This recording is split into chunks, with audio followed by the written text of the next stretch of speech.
Hello everybody, it's Drew Detzner from 3D Wellness. Thank you for watching this video.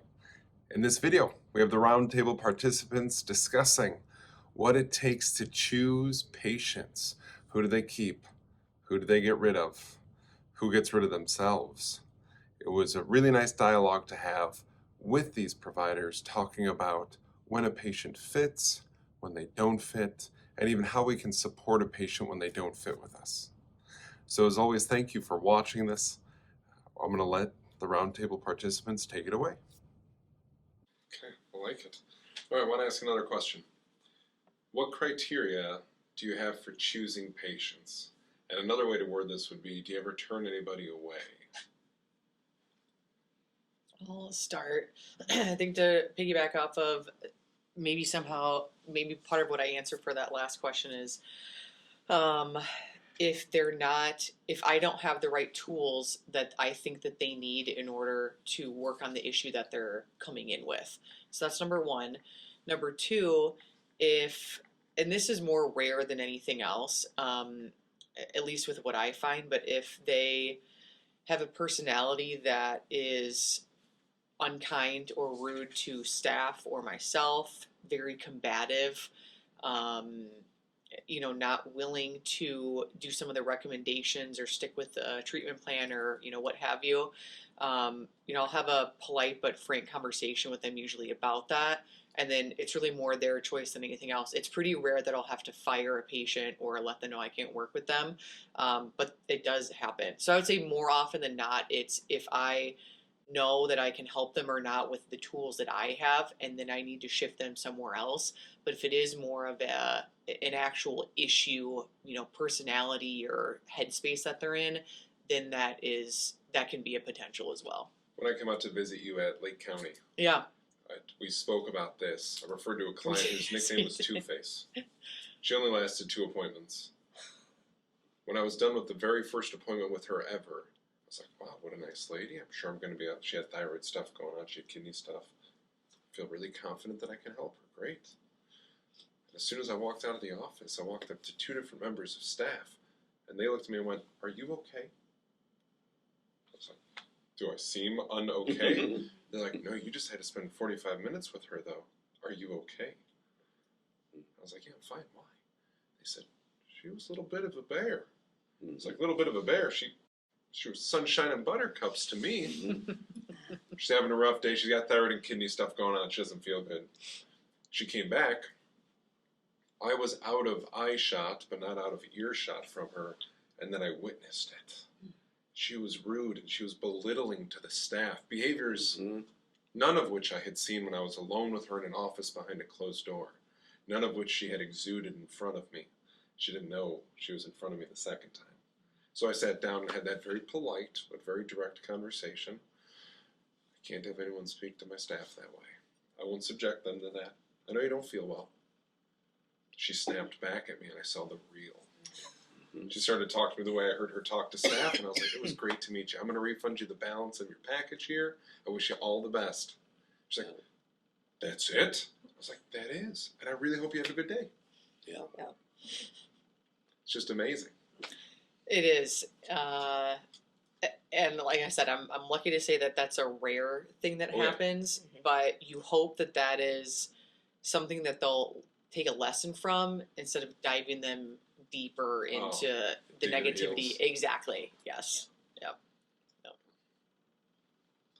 I guess like when I'm an example, because one of the things I do is clear people's spaces, and So you mean going into their place? I go into their home, so it could be energy, it could be their physical items, doing a little bit of feng shui. And with those individuals, like if someone's not ready for the change, like they think they might be ready, someone recommended that they're ready, but they're not actually ready. They don't have any intention of downsizing their items, and they don't have any intention of actually making any sort of shift, then it's either recommending either a therapist that is ready to assist them in that kind of transition, or it's asking them or giving them a timeline of the progress I need to see in order to ensure that they're actually ready. Yeah. In breathwork and sound healing, the individuals that are coming to me there, it's watching. I've had to turn people away if it's not the right fit, if they're obviously pregnant. So I have like my list of things of people that can't actually work with me. Okay. But then it's if their expectations of what I'm going to accomplish in their session exceeds what I'm actually available for, then it's not the right fit. Okay. I'm just curious. Yeah. Because I'm really hung up on this going into somebody's house thing now. Yeah, go 'Cause for it. People just come to me. I think I've done like 6 house calls my entire career. And it was 4 of them were with the same person. She was homebound, but I had known her daughter and son-in-law and her grandkids and her great-grandkids for a decade before I went to her home. But are you like, it's a cold case, it's a brand new person, and I- you're go, Do consultations, okay, either video or phone, okay, first, okay, so that they can ask me all the questions that help them decipher if I'm the right fit. gotcha. And then, yeah, I go to people's homes. So have you ever gone into a spot and as soon as you set foot or within minutes you're like, no, time to go? Oh, yeah. Okay, And I know my caseload. Like, I only take 4 hoarders a year. yeah. Energy-wise, I can only be with them so much time. Yeah, And for them to actually make that transition yeah. of their spaces and clearing their energy, it takes, it's not like the show. It's not a day where we clear out your house. It's a year-long process where we work together every week for an hour or 2 hours so that it can become a part of who they're being. Yeah. That's wild. Mm-hmm. Kudos to you for doing that. Yeah, I don't think I got the backbone for it. That's really cool. Whew. Okay. Stuff aligns with it. It mirrors what's going on inside. Yeah. So I find that I have really little to say on it because 98% of my practice is word of mouth. So someone who comes in is kind of pre-screened. Oh. Someone that they know and trust and love has said, you should check this out. You know, it's interesting and it's upstream and whatever, you know, adjectives they're using. So people come in, you know, so for me, I preach to the choir quite a bit. And I think if I had a broad swatch of like, you know, a billboard out there or something, I'd have a lot of issues because my technique is left of center. And I'd be trying to sell that all day long and trying to talk them out of it. And, you know, fortunately, I don't have to do that. And then on the opposite side, I hardly ever have that thing where there's a contentious person. But where I do see a lapse is if someone comes in and they won, you know, a visit with me at a silent auction or something like that. And it's not like it's headbutting. It's just that they don't do as well. You know, they come in kind of on something a little whimsical. It's not really deep felt in terms of what they might want to accomplish and see this as a potential tool. Or if a parent is so zealous that they really are kind of bringing their daughter or son in, you know, teenager or something like that, they're rolling their eyes. That's where I'll say, you know, and a lot of times I'll see this other thing too, where the mother needs to be worked on a time or two before the daughter will get better. That's just kind of classic. So once those nuances were understood, I just never lose sleep over, you know, mismatching. Just for the record, I was that zealous mother. Yeah. But I also was doing the work, right, Dr. Drew? That's right. Little column A, little column B. That's, But it's amazing how many mothers don't. They'll put themselves, you know, way secondary and, you know, not be doing that. I think to your point, it's an opportunity when those rare instances happen, or if I'm giving somebody home recommendations, exercise, stretches, you know, shift this repetitive activity that you're doing. And I know, you know, I'm like, you're not in the principal's office, but tell me, have you done the recommendations? If not, that's fine. You know, I'm not going to be barking at you. I'm not going to be yelling at you. But you're going to end up spending more time with me. You're going to spend more money in coming to see me because if I'm the only one doing the work on this, it's going to take more effort in those instances. So having another polite but kind of frank conversation to reframe, I'm here to help you in either of those options, but you have more choice in this than you might think, and you need to take an active role if you want to reach your goals in a time frame that you're hoping that this is going to be in. So, you know, speaking with people and giving them, having some of maybe those uncomfortable conversations is so worthwhile in the long end for it. Lee, you brought up that idea to me. We were talking about post-session. There are certain things that you can do to enhance the session and to help you from feeling the fallout from this emotional release. Yeah, that's And- rainbows and sparkles right, is what I call it. And you're telling about a gentleman who contacted you and said, the first day after my session with you was good, but by day 2 I wasn't feeling good. And you Yeah. said, are you doing the homework? He was like, no. Like, try doing the homework again. He's like, yeah, I guess I did do it on the first day and I felt good then.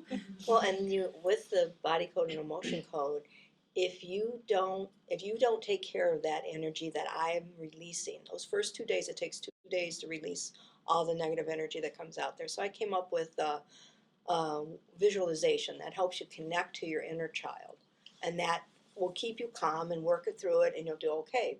Dr. Bradley just said, well, good luck, 2 days, you're going to be really having 2 really horrible days because you're going to feel all those energies that I released. And I didn't like it when I did mine, and I'm like, it ain't going to work for me, so I don't want my clients going through this.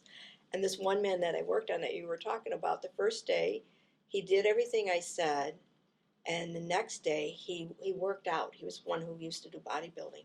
He was listening to this very dark music. He watched all these horrific movies of horrible type stuff. All the He calls Netflix me stuff. up and says, I have vertigo, I'm sick, I can't walk, this is really awful. And I'm like, well, what did you do today? And he goes, oh, yeah, I did all these things that that's what I do in my day. I'm like, oh my gosh, you brought entities into you. You can't do that. You can't do that dark stuff after I'm just releasing this energy from you. And so he was afraid to do the next session. And I said, what's your favorite music? He said, well, I really like Christmas music. And this was in the summertime. I said, well, then you got to listen to your Christmas music. I want you to watch Christmas movies, whatever makes you happy. But don't play any of those games or any of that thing that's dark, because you're bringing in, I'm opening your heart here and bringing in, getting rid of this energy, and you're bringing in the dark energy. And he says, well, I'm really afraid it's going to happen again. And not if you follow me. Do the visualization. Don't do that piece. And he went through it fine.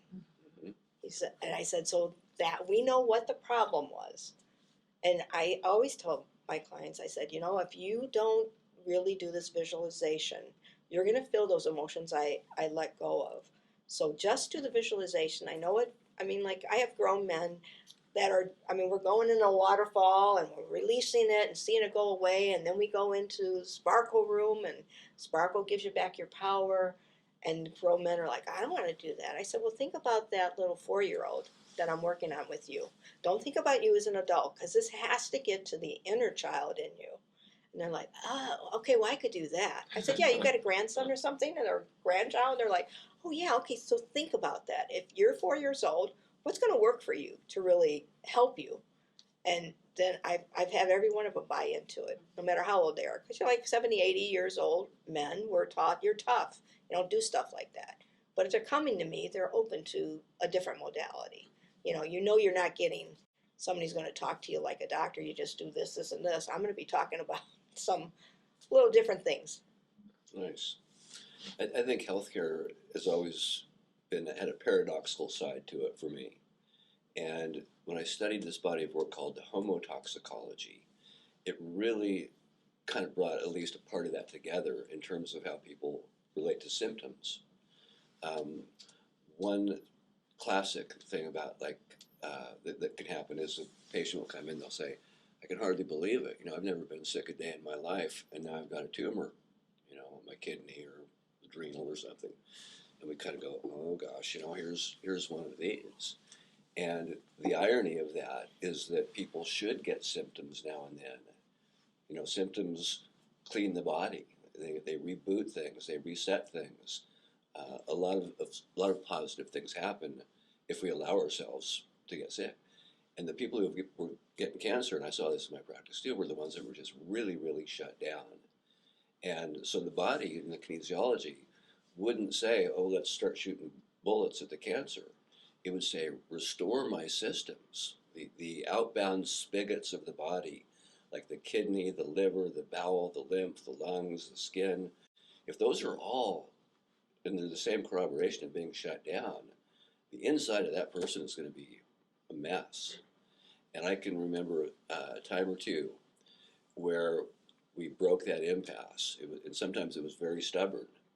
But I can remember getting calls from patients saying, we should open up a bottle of champagne because I'm finally puking and sweating and, you know, having diarrhea and night sweats or whatever it is, you know, the whole gamut. And they knew that their inside was related to the absence of that dynamic. And when we restored it, that was as much grounds for celebration as, you know, a symptom all of a sudden taking a back seat. So there's ironies and paradoxes, and they're all pretty, you know, pretty cool to, you know, bump up against in healthcare.